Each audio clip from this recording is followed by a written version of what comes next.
On pensait que les Afghans n'avaient plus aucun droit et pourtant les talibans ont trouvé le moyen de les emmurer encore davantage. Cosa puoi fare? Cioè, il tuo mondo è completamente offuscato, annebbiato. Être une femme en Afghanistan aujourd'hui, c'est un crime. Comment est-ce qu'on va assurer la santé des femmes demain? C'est une grande inconnue, on n'en sait rien. Parce que non, l'islam, ce n'est pas ça. C'est pas laisser mourir vos femmes, vos filles, vos petites filles, vos mères. Non, c'est... La tua vita non appartiene più a te stesso. En 8 jours, le pouvoir en Afghanistan est passé aux mains des talibans. Depuis le retour des talibans en août 2021, les droits des Afghans ne cessent de régresser. Le drapeau afghan est retiré, les talibans ont gagné. Mais les grandes perdantes de cette prise de pouvoir, ce sont les femmes. Elles n'ont plus aucun droit, à part éventuellement faire des enfants. Nous avons rencontré plusieurs acteurs humanitaires qui travaillent pour améliorer la vie de ces femmes et de ces jeunes filles. L'objectif, mieux comprendre la dangerosité de la situation et la détresse causée par cet apartheid de genre. Reprenons chronologiquement. Le 15 août 2021, les talibans accèdent au pouvoir pour la deuxième fois de l'histoire de l'Afghanistan, après 1996. Si les leaders tentent cette fois d'amadouer la communauté internationale en n'imposant pas de restrictions directement, les décrets ne tarderont pas à tomber.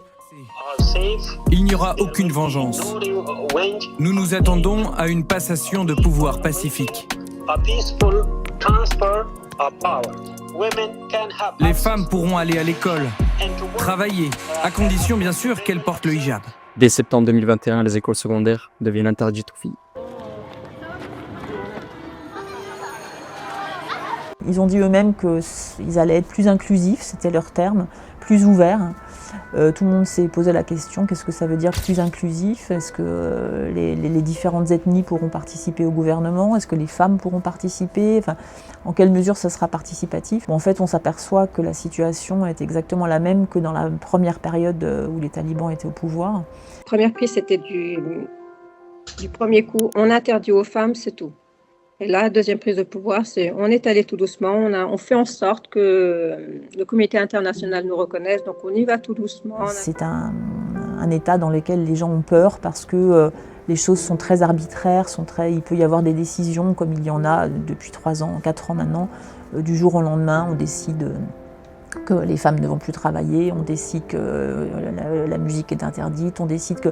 Et les décisions se prennent comme ça, sans processus démocratique évidemment.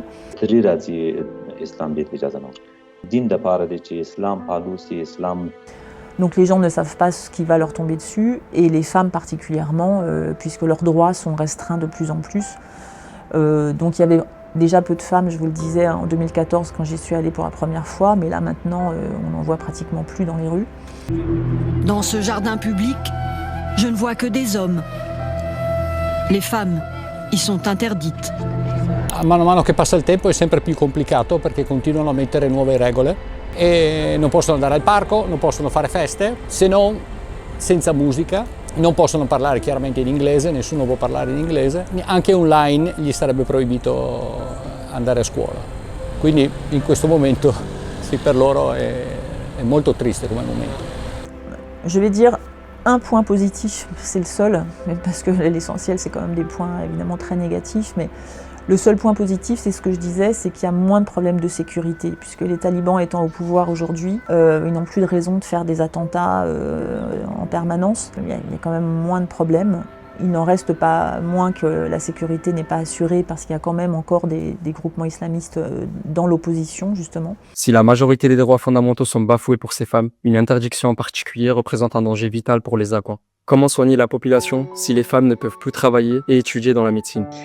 On ne peut pas interdire aux femmes d'étudier la médecine parce qu'il faut des femmes médecins, il faut des infirmières, il faut des sages-femmes. On ne peut pas faire un monde d'hommes, ce n'est pas possible. Tous ces messieurs oublient quelque chose, c'est que leur mère, leur femme, leur fille, à un moment donné, vont tomber malades. Donc s'il n'y a plus de femmes médecins, qui va les guérir? Nathalie de Souza Santos travaille pour l'hôpital français de Kaboul.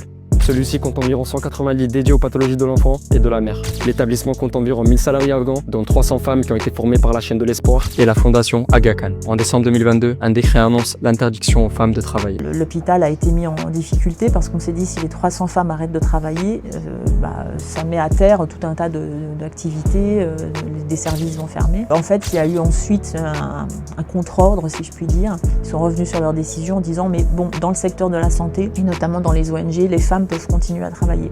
Dans notre hôpital, les femmes travaillent. Et c'est tant mieux, enfin, c'est même absolument essentiel parce que parallèlement, les femmes doivent être soignées par des femmes. Les femmes n'ont pas le droit de voir un médecin homme ou alors dans des conditions très particulières. Il faut qu'un homme majeur de leur famille soit avec elles. Et les talibans mettent une pression telle, c'est qu'il y a des dénonciations quand on voit des femmes travailler dans les ONG. Il y a des dénonciations qui sont faites, je suis au courant. On ne peut pas apporter de l'aide alimentaire à des femmes à travers des hommes. Moi, avec mon association, avec l'association Afghane de France, mon équipe, c'est une équipe d'hommes. Il y a une gestion à faire par des hommes. Donc vous imaginez si un homme touche à une femme, là c'est notre équipe qui est en danger. C'est très très compliqué. Mais alors, dans ce cas-là, je dis, je veux bien prendre des femmes. Mais même ça, c'est interdit. Donc dans ce cas-là, on fait comment? On prend des robots? Aujourd'hui en Afghanistan, l'essentiel du secteur de la santé est tenu par les ONG locales et internationales. Et ces ONG emploient énormément de femmes. L'Afghanistan a besoin de ces femmes pour soigner les femmes. Mais les restrictions des talibans interfèrent fortement dans leur travail. Les femmes ont peur de venir travailler seules. Donc nous, à l'hôpital, on a organisé aussi des minibus pour aller les chercher, pour qu'elles soient entre elles dans un bus. Donc ça demande une logistique assez importante. Et du jour au lendemain, elles ne savent pas si il ne va pas y avoir des checkpoints, si elles ne vont pas être menacées de quelque chose. Pour donner des soins de qualité, il faut soi-même être bien dans son travail, bien dans sa peau, bien dans sa tête. Or là-bas, malheureusement, la population n'est pas bien dans sa tête parce que les gens ont peur et les femmes particulièrement. Y compris les femmes, bien sûr, qui viennent se faire soigner aussi ou qui accompagnent. Ça rend tout très compliqué. L'accès à l'hôpital est compliqué. Tous les jours, on est dans des contraintes logistiques qui ont évidemment aussi des répercussions financières. On fait beaucoup de travail aussi de soutien psychosocial pour notre personnel, des réunions de groupe pour qu'elles puissent parler. On travaille avec des psychologues qu'on rémunère. Donc, en fait, ça accroît nos charges financières.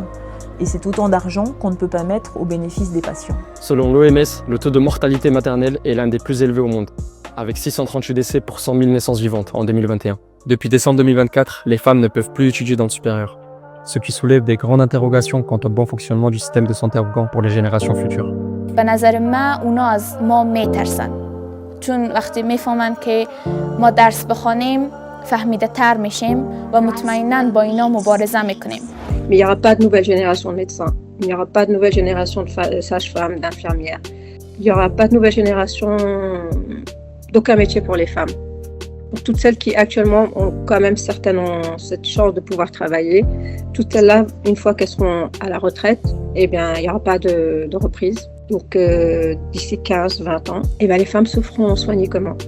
À Kaboul, comme on est dans la capitale, que beaucoup d'ONG sont concentrées, que la population est plus éduquée, les décrets sont moins appliqués. Et pour l'instant, les contrôles sont plus ou moins stricts. Ce qui veut dire qu'aujourd'hui, les infirmières, les sages-femmes peuvent continuer plus ou moins dans certains endroits à étudier.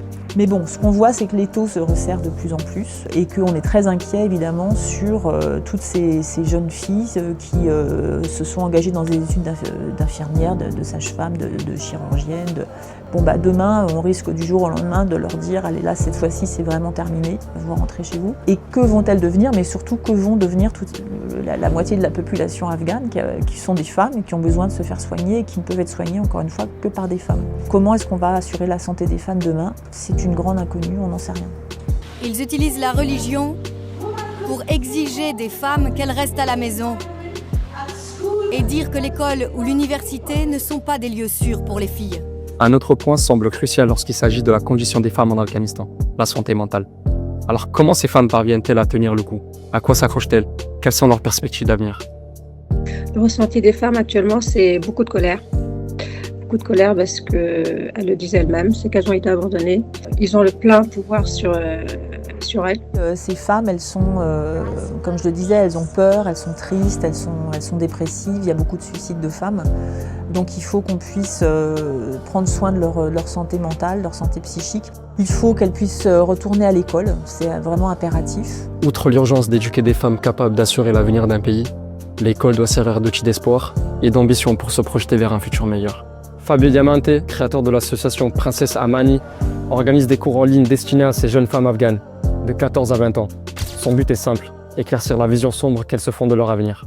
Dietro una situazione negativa c'è un'opportunità. Io questo è un concetto che dico sempre alle mie ragazze, lo spiego con uno strumento che è un po' la mia infanzia. Questo è come se fosse una situazione ha un lato negativo di marrone e l'altro lato positivo.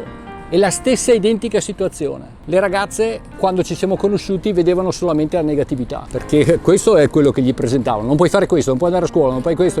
Loro hanno detto siamo costretti a sposarci, non abbiamo nessun'altra situazione. Quando ci siamo incontrati ho iniziato a dirgli sì, questo è quello che tu vedi adesso, però in pochi mesi tu hai conosciuto tutta una serie di persone che sono venute a raccontare la loro storia e ti hanno ispirato. Se tutto quanto fosse andato anche benissimo senza i talebani, non ci saremmo mai conosciuti.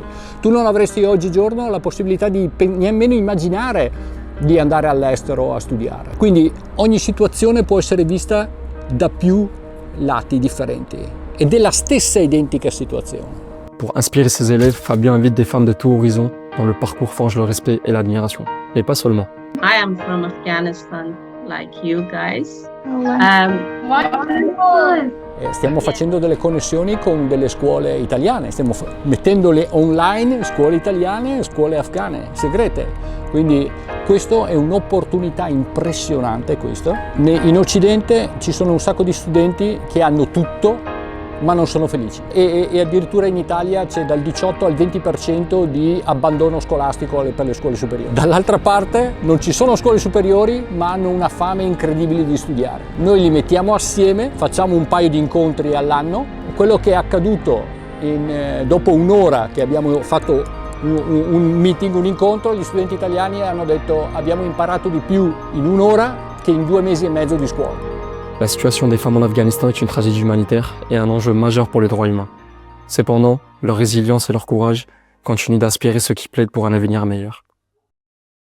Realistico, il mio obiettivo finale è andarle a trovare quando loro si stanno laureando. Mais il faut que l'Occident continue à s'intéresser aux femmes afghanes, il faut que les ONG puissent continuer à aller sur place. Si on peut se faire entendre, ça vaut la peine, ça vaut vraiment la peine.